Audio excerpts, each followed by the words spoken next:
नमस्कार दोस्तों सबसे पहले तो आप सबसे ये रिक्वेस्ट है कि अगर आप लोगों ने अभी तक हमारा चैनल सब्सक्राइब नहीं किया है तो इसे सब्सक्राइब करने के दो तरीके हैं। पहला जो आपकी स्क्रीन पर दिख रहा है और दूसरा आपके इस वीडियो के नीचे एक बटन आ रहा होगा जिसमें आपको ये दिख सकता है। दोस्तों आज से हम एक और नई सीरीज प्रारंभ करने जा रहे हैं और इस सीरीज का नाम है व्यक्तित्व। जी हाँ, व्यक्तित्व।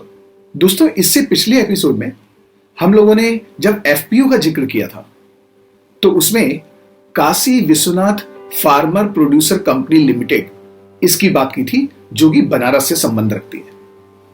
और दोस्तों जब हम अपनी इस व्यक्तित्व सीरीज की शुरुआत कर रहे हैं तो क्यों ना इसकी शुरुआत की जाए Kashi Vishwanath farmer producer company limited के संस्थापक सदस्यों में से एक हौसला प्रसाद जी से। हौसला जी, आपका बहुत बहुत नमस्कार जो आप हमारे इस कार्यक्रम में आए और आपने अपना बहुमूल्य समय हमें दिया।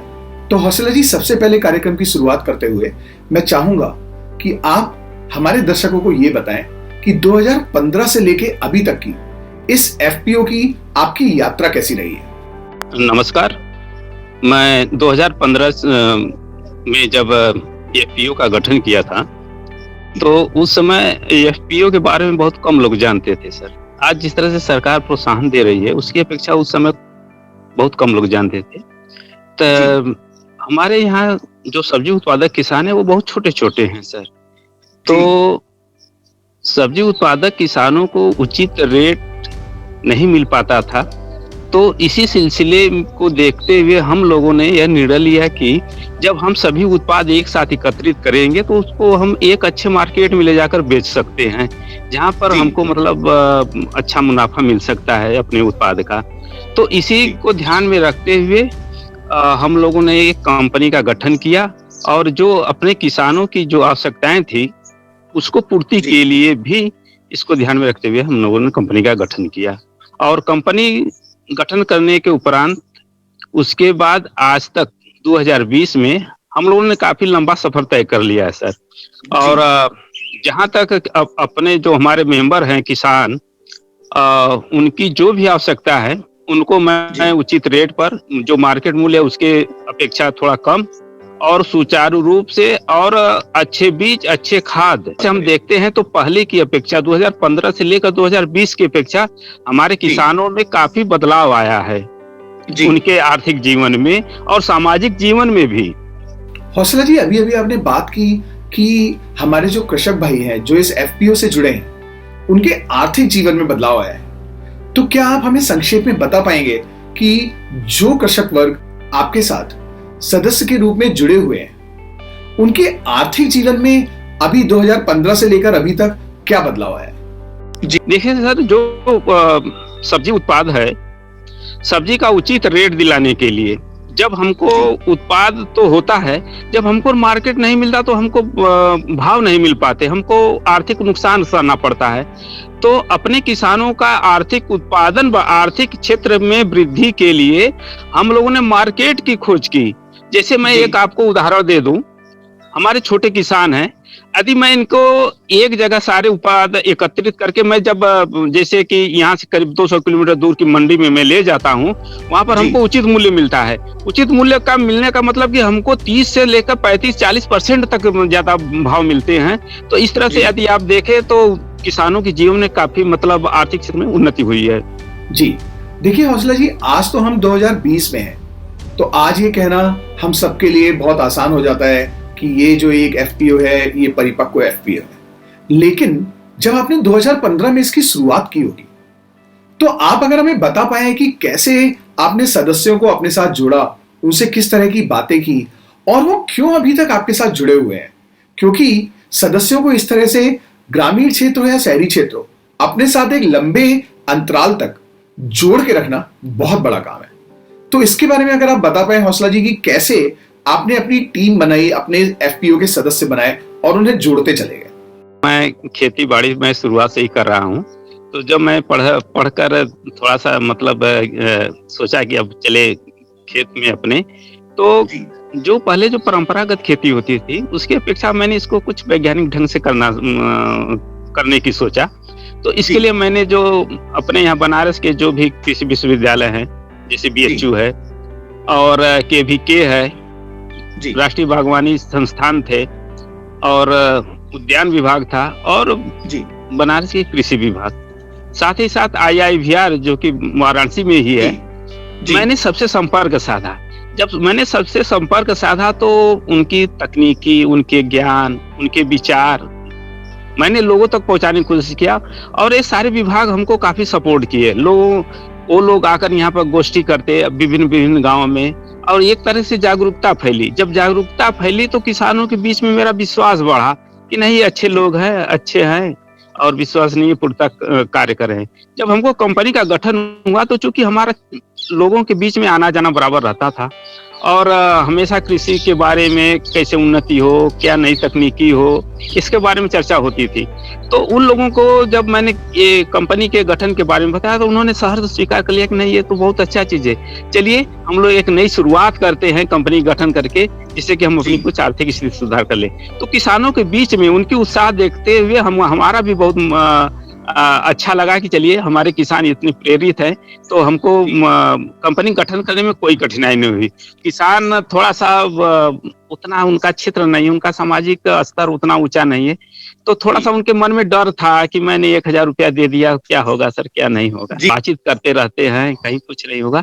तो विश्वास दिन पर दिन लोगों के बीच में बढ़ता चला गया और कंपनी अपने अच्छे कार्यों के लिए करती चली गई। आपने बिल्कुल सही बात की हौसला जी, कि अगर हम ईमानदारी के साथ चलें, तो रास्ता आसान ज़रूर हो जाता है, रास्ता दिखने ज़रूर लग जाता है। लेकिन इसका ये मतलब बिल्कुल भी नहीं है कि रास्ते में समस्याएँ ना आएँ। और आपने तो एक लंबा वक़्त इस एफपीओ के अंदर गुज़ारा है, लोगों के बीच में गुज़ारा है। तो हम जानना चाहेंगे हौसला जी कि इस लंबे अंतराल के वक़्त, इस लंबी यात्रा के वक़्त, वो कौन-कौन सी समस्याएँ आपके सामने आईं? और उससे भी ज़्यादा महत्वपूर्ण ये है कि उन समस्याओं का आपने निवारण किस प्रकार किया? समस्याएँ तो सर खेती के क्षेत्र में बहुत आती हैं, लोगों के बीच में बहुत समस्याएँ आती हैं। जैसे मैंने अभी कहा था सर कि चूँकि किसान थोड़ा-सा उनका सामाजिक या उनकी जो शैक्षिक स्तर है उतना ऊँचा नहीं है। तो उनकी सोच को बदलना बहुत बड़ी कठिन चीज़ है सर। तो किसान किसान ही एक दूसरे का सपोर्ट करते हैं। तो मेरे जो विश्वास में किसान नहीं आते थे, तो दूसरे का किसान जाकर उनसे कहता था कि नहीं, ये अच्छी चीज़ है, आप आइए और हमसे मिलिए। जो इसके अलावा ये तो किसानों की समस्या हो गई। उसके अलावा जो खाद और बीज के विपणन की बात है, जी, हमारे किसान की जो एरिया है वो काफ़ी लंबी है। तो सर हमने तो कोशिश किया कि जो खाद और बीज हम उनको जो दे रहे हैं, वो एक जगह नहीं होकर हमारा करीब 3-4 सेंटर हो, जिससे मैं अपने किसानों को आसानी से उपलब्ध करा चूँकि। तो जी, हमको एक लाइसेंस पर सर हमको एक ही जगह बेचने की अनुमति प्राप्त होती है। इसलिए समस्या तो बहुत है सर कि हम अपने किसानों को सही ढंग से वो जो उनकी आवश्यकताएँ हैं, जैसे खाद, बीज, दवा की, तो वो मैं आसानी से मैं उपलब्ध नहीं करा पाता। और दूसरी जी, बात ये है सर कि कभी-कभी जैसे कि प्राकृतिक आपदा आ जाती है, तो उस जी, समय उनको काफ़ी क्षति हो जाती है। तो क्षतिपूर्ति के लिए जो जिनके पास केसीसी है सर, उनको तो हो जाता है कुछ आर्थिक जी, सहायता। मगर जिनके पास केसीसी नहीं है, उनको फसल बीमा के बारे में बताने के बावजूद भी सारे किसान नहीं कर पाते। तो उनको थोड़ा-सा आर्थिक क्षतिपूर्ति के लिए प्रयास करना थोड़ा-सा कठिन लगता है सर। तो यही जी। कुछ कठिनाइयाँ हैं सर, बराबर ये कठिनाइयाँ तो बराबर चलती रहती हैं और इसके समाधान के लिए हम लोग तो बराबर प्रयास करते रहे हैं, फिर भी हम सारे किसानों का समाधान नहीं कर पाते। ये आपने बहुत सही बात कही हौसला जी, कि समस्याएँ कभी भी खत्म नहीं होती हैं और उनका निदान उन समस्याओं में ही छुपा होता है। देखिए हौसला जी, इस चैनल के माध्यम से हम ग्रामीण क्षेत्र के काफ़ी लोगों से पूरे हिंदुस्तान भर में जुड़ते हैं। और जब हम उनसे कहते हैं कि आप अपने गाँव में ही रह के कुछ काम कीजिए, अपने गाँव में ही रह के अपने गाँव का नाम रोशन कीजिए, तो अधिकतर लोगों का एक सवाल आता है। और वो सवाल ये आता है कि सर, हम चाहते हैं गाँव में ही रह के कुछ काम करना, लेकिन कई बार गाँव की जो ग्राम स्तर की राजनीति है, वो बहुत ज़्यादा अवरोध उत्पन्न करती है। तो यहाँ हौसला जी मेरा आपसे सवाल है कि वो गांव की जो राजनीति थी या जो राजनीति है जो आपने देखी, उसको आपने कैसे अपने इस एफपीओ के कार्यों से दूर रखा और किस प्रकार राजनीति को इससे अलग रखकर आपने एफपीओ के विकास के लिए काम किया? कठिन चीज है सर, जैसे आपने कहा था राजनीति तो बहुत कठिन चीज है।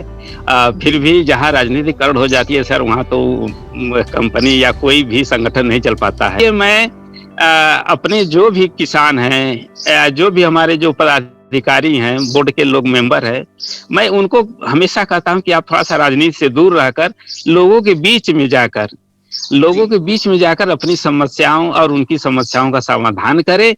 तो चलता रहता है ऐसे कि यदि कभी कभी किसी मंच पर हम लोग बैठते हैं बातचीत के लिए, तो कभी राजनीतिक पार्टी वाले आ जाते हैं, तो उन लोगों को देखते हैं कि अरे इन लोगों का तो 1000 से ज्यादा किसानों का मेंबरशिप है, किसी तरह हमसे मिल जाते तो हमारा एक वोट बैंक हो जाता। आदमी सोचता है, एक राजनीतिक पार्टी वाले सोचते हैं कि लोग मेरे फेवर में आ जाएं, तो हम लोग बैठते हैं तो कभी कभी आ जाते हैं तो उनका स्वागत करते हैं सर, उनकी बातें सुनता हूँ।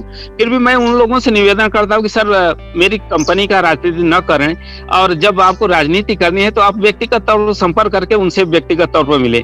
मुझे राजनीति नहीं करनी है और मुझको राजनीति से दूर रखे, और मेरी कंपनी के संचालन के लिए किसी राजनीतिक मंच की आवश्यकता नहीं है। हम लोग खुद सक्षम हैं अपने खुद को काम करने के लिए, हमारे किसान अच्छे हैं, और जब हमको कहीं समस्या होती है सर, तो हमारे किसान खुद हमारे साथ चलने को तैयार हो जाते हैं। हमको किसी राजनीति की मंच की आवश्यकता नहीं पड़ती।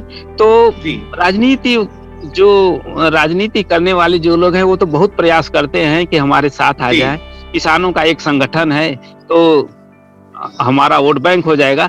मगर हम लोग को यही हाथ जोड़कर उनसे निवेदन करते हैं कि सर हम लोगों का राजनीतिक ना करें और हम लोगों को ऐसे ही रहने दें। बहुत बढ़िया, ये बहुत बढ़िया विचार है। हौसला जी, 2017 में जनवरी के महीने में आपके एफपीओ ने ये सोचा था कि हम आलू के पापड़ बनाएं और उसे मार्च 2017 में यानी 2 महीने बाद होली के समय में पापड़ बना के बेचें। और हमने ये भी देखा था कि उसके लिए आपने क्षेत्र के ही एक महिला संगठन को अपने साथ जोड़ा और उनके द्वारा आपने पापड़ बनवाए और उनकी मार्केटिंग आपके एफपीओ ने खुद की। तो अगर हौसला जी आप हमें थोड़ा बहुत ये बता पाए कि आज वो महिला संगठन आपके साथ किस स्तर पर जुड़े हैं, आर्थिक रूप से उनको क्या सहयोग प्राप्त हो रहा है, अगर थोड़ा उसके बारे में बता पाए तो। खेती और किसानी में मुख्य रूप से जो सब्जी उत्पादक किसान है, बिना महिलाओं के तो सब्जी उत्पादन हो नहीं सकता सर। महिलाओं का सब्जी के उत्पादन में करीब 7% योगदान है सर। उनकी बुआई से लेकर तोड़ाई से निकाई गुड़ाई सब कुछ महिलाओं द्वारा होता है सर। तो उनके हम योगदान को नकार नहीं सकते। बहुत बड़ी कृषि के क्षेत्र में उनका योगदान है और नमन के योग्य है। और जहाँ तक आपने पापड़ का बात किया सर, हमारे जो महिला समूह है उनके पास खेती नहीं है सर। जो जिनके पास खेती नहीं है वो स्वरोजगार के लिए कुछ न कुछ करती हैं। तो उसी सिलसिले में एक हमारी महिला समूह है जो पापड़ का कार्य करती है। एक ही नहीं सर, करीब 3-4 महिला समूह हैं जो पापड़ का कार्य करती हैं। अच्छा, मैं आपको एक बात बताऊं सर, थोड़ा आप दूर हैं, नहीं इनके पापड़ के उत्पाद मैं आप तक नहीं पहुंचा सकता है फिलहाल। नहीं तो इनके पापड़ मैं लिज्जत पापड़ की मैं तो टक्कर नहीं कर सकता, मगर इनके पापड़ जो अपने आप में एक बेजोड़ चीज है। मैंने जहां जहां इनकी सप्लाई और बिक्री किया, हमको काफी तारीफ मिला और महिलाओं को हमको अब जानकर बड़ी खुशी हो रही है सर कि मैं इनके उत्पाद जो मार्केट रेट से सर उनसे ज्यादा बेचा और सारे के सारे उत्पाद बिक गए। और जो इनके जो त्योहार होते हैं गर्मी में, फागुन का होली का जो त्योहार होता है उसमें तो हमारे उत्पाद कम पड़ जाते हैं सर। नहीं, ये तो बहुत ही अच्छी बात है हौसला जी। मैं आपसे जानना चाहूंगा हौसला जी कि इस समय आपका इतना परिपक्व एफपीओ है और लगभग 5 वर्षों से ज्यादा समय से काम कर रहा है क्षेत्र में, तो आपके इस समय कौन से प्रोजेक्ट्स हैं जिन पर आपकी टीम लगी हुई है, आपकी कंपनी लगी हुई है? सर थोड़ा सा मैं महिलाओं के बारे में एक बार फिर चर्चा करूंगा। हमारी एक महिला संगठन है गंगा महिला संघ सहायता समूह, बहुत एक्टिव लोग हैं ये सारी महिलाएं। इन्होंने प्रयास किया कि हम लोग कुछ नया करें सर। नया करने के लिए इन्होंने फार्मेसी बैंक के बारे में सोचा, अखबार में पढ़ा, तो इन्होंने हमसे संपर्क साधा मैंने इनकी जो भी आवश्यकताएं थी, मैंने उनके सारे कृषि विभाग से मिलकर सारी समस्याओं का समाधान करते हुए उनको फार्मेसी बैंक के तहत जो मतलब 11 साढ़े 10 लाख का प्रोजेक्ट था सर, मैं उनको दिलाया। जी उसमें से जी 80% अनुदान था और बाकी जो है 10% थोड़ा सा बैंक का लोन था और 10% उनकी मार्जिन बंदी थी सर। तो जी महिलाएं काफी एक्टिव हैं सर, और वो जो खुद है अपने ट्रैक्टर का संचालन करती हैं, कहाँ पर मतलब किसी जुताई करनी है, कैसे हिसाब किताब करना है, वो खुद रखती हैं। और दूसरी बात सर कि मैं थोड़ा सा अपनी खेती कंपनी के बारे में बता दूं, तो हमारी जी कंपनी फिलहाल में जैसे फार्मेसी बैंक के तहत कंपनी भी ट्रैक्टर और अन्य उपकरण लेकर किराए पर और स्वयं संचालन करती है। तो अच्छा कंपनी का विश्वास और विकास इसके साथ है। और कंपनी का एक वहीं बनारस में एक मंडी है, जी और मंडी में जो हमारे किसान के जो उत्पाद हैं उनको ले जाते हैं और जो बिक्री होती है उस पर हम कमीशन लेते हैं सर। जो कमीशन जी लेते हैं तो कमीशन का हम 2% उनको रिटर्न कर लेते हैं। तो कमीशन हम सिर्फ 5% लेते हैं। 5% में उनको हम 2% साल के आखिरी महीने में, जैसे कि दीपावली के अवसर पर, हम उनको रिटर्न कर देते हैं। बहुत तो बढ़िया। और हमारा किसानों का जो विश्वास है, विकास है, वो इसी तरह से चल रहा है सर। हौसला जी, भविष्य में कौन कौन सी ऐसी योजनाएं हैं, कौन कौन से ऐसे प्रोजेक्ट हैं जिन पर आप लोगों ने प्लान किया हुआ है कि उस पर आपका एफपीओ काम करने वाला है? बहुत सारी हैं। उन योजनाओं के अलावा भी हमारे कुछ मुख्य उद्देश्य हैं जिन पर मैं आगे बढ़ रहा हूं। तो फिलहाल सर हम लोग 2 क्षेत्र में आगे बातचीत चल रही है। पहला क्षेत्र है बनारस में इस समय मत्स्य उत्पादन का काफी मतलब प्रोत्साहन और विकास हो रहा है। तो उसके देखते हुए हमको मछली के जो चारे हैं उनके उत्पादन के लिए मैं एक अपनी कंपनी एक मतलब प्रोजेक्ट स्थापित करना चाहता हूं। उसके अलावा फ्लोर मिल के बारे में, जो आटे बनाती हैं, गेहूं के आटे बनाते हैं, उसके बारे में हम लोग बातचीत कर रहे हैं सर। मगर 2 में से हमको एक ही करना है। देख लेते हैं कि हमको मतलब कहाँ पर सुटेबल होता है, हम उसी क्षेत्र में आगे बढ़ते हुए बस एक ही क्षेत्र, चाहे वो फ्लोर मिल हो और चाहे मछली के चारे की बात हो, हम उसी पर मतलब एक ही चीज पर हम 2021 में हम उसी पर क्रियान्वयन करेंगे सर। इस समय हम लोगों से बहुत बड़ी गलती हो गई। अगले साल हम लोगों ने प्याज भंडारण किया था, और प्याज भंडारण के लिए हमको एसएफएसी ने भी सहयोग किया था। और इस साल लॉकडाउन की वजह से हम लोग स्थिति को आकलन नहीं कर पाए और हम लोग प्याज भंडारण नहीं कर पाए, जिसके कारण से हमारे लोगों को भी काफी नुकसान उठाना पड़ रहा है, और हम लोगों को भी व्यक्तिगत तौर पर भी काफी नुकसान उठाना पड़ रहा है। बहुत बहुत ही बढ़िया सोच है हौसला जी आपकी और एफपीओ की।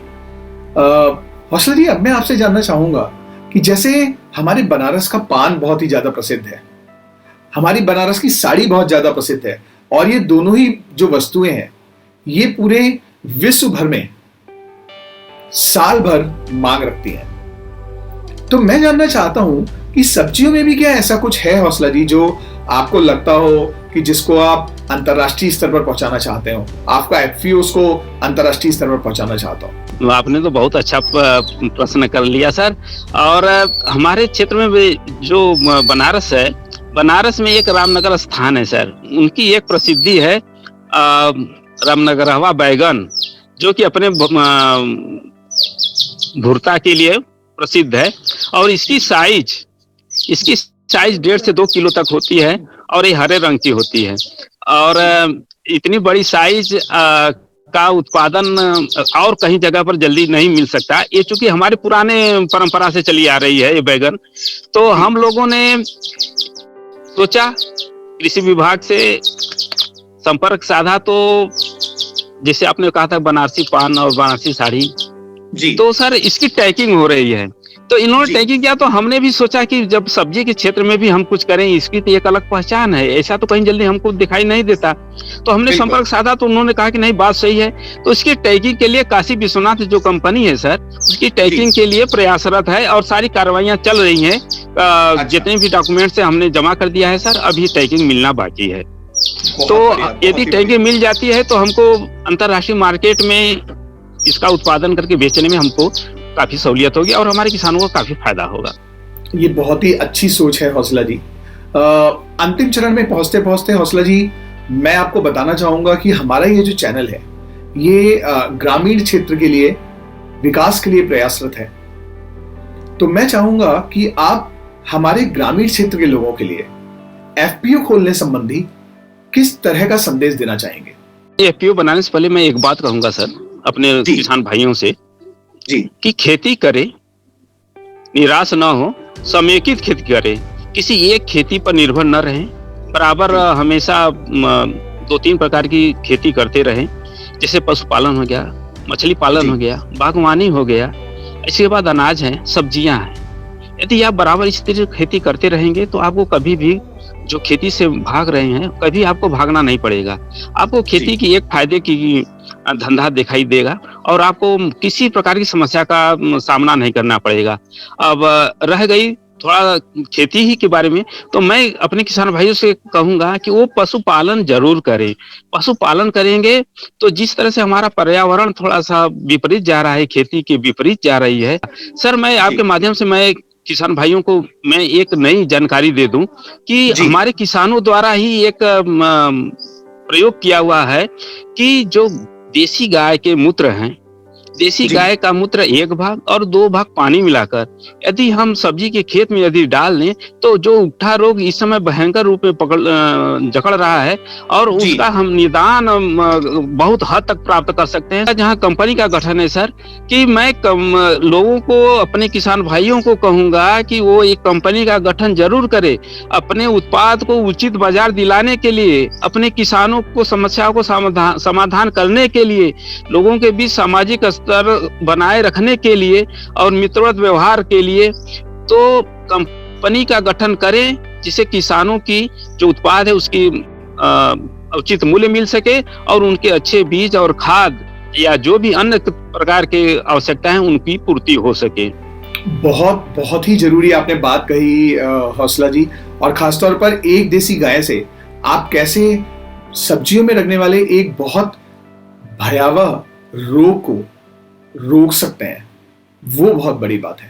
हौसला जी, हमसे बात करने के लिए और अपना बहुमूल्य समय देने के लिए आपका बहुत बहुत धन्यवाद। और इसके अलावा हमारी और हमारी पूरी टीम की ये शुभकामनाएं हैं कि आप निकट भविष्य में जो भी कुछ करें इस एफपीओ के माध्यम से या पर्सनल तौर पर, व्यक्तिगत तौर पर जो भी कुछ करें उसमें आपको सफलता हासिल।